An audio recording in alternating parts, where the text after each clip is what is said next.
नमस्कार, आप देख रहे हैं हिंदी खबर एक्सप्रेस और मैं हूं आपके साथ मानवी ठाकुर। शुरुआत करते हैं आज की खास खबरों से।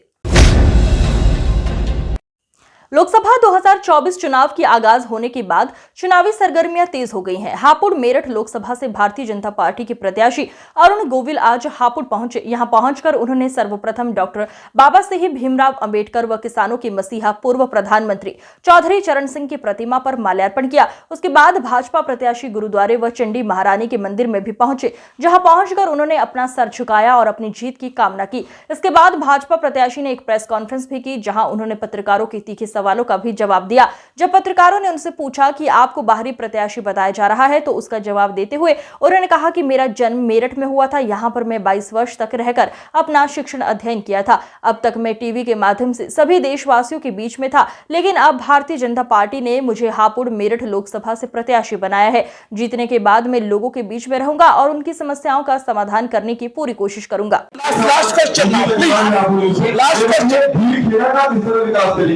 मेरठ की सीमा में आता है, लेकिन विकास का नाम पर शून्य है।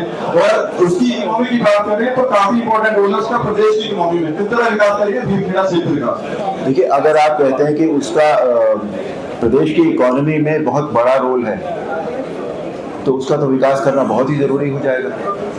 बिकॉज इकोनॉमी एक ऐसी चीज है, अगर वो अच्छी नहीं होगी तो सारे काम कैसे होंगे।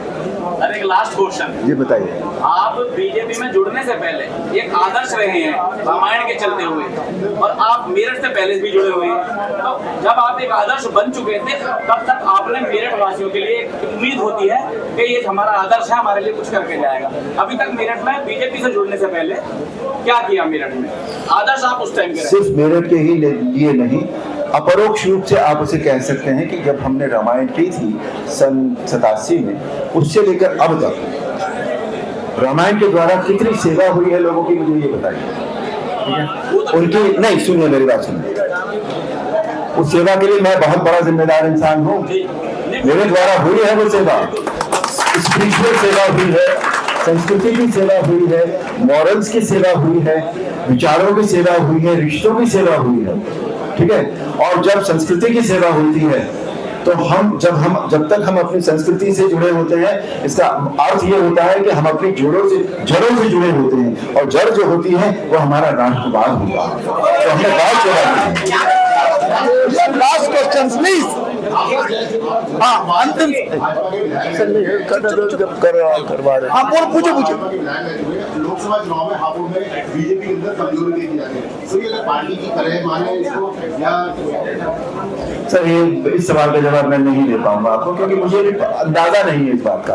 अभी मैं वो कर रहा हूँ जो संगठन मुझसे कह रहा है, मुझे सलाह दे रहा है।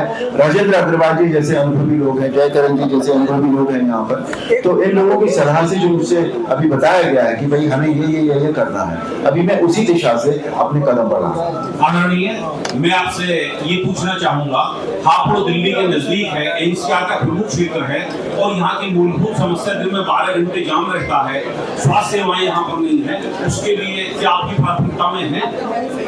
सर, प्राथमिकता मैंने जैसा कहा कि मुझे अभी यहाँ की जो समस्याएं हैं उनका ठीक से अंदाजा नहीं है। अभी मैं बाहर से देख पाता हूँ, लेकिन बाहर से देखकर कोई अंदाजा लगा लेना या उसको तय कर लेना वो ठीक नहीं होगा, जब मुझे यहाँ की समस्याएं। आज की खबरों में बस इतना ही। देखते रहिए हिंदी खबर एक्सप्रेस। नमस्कार।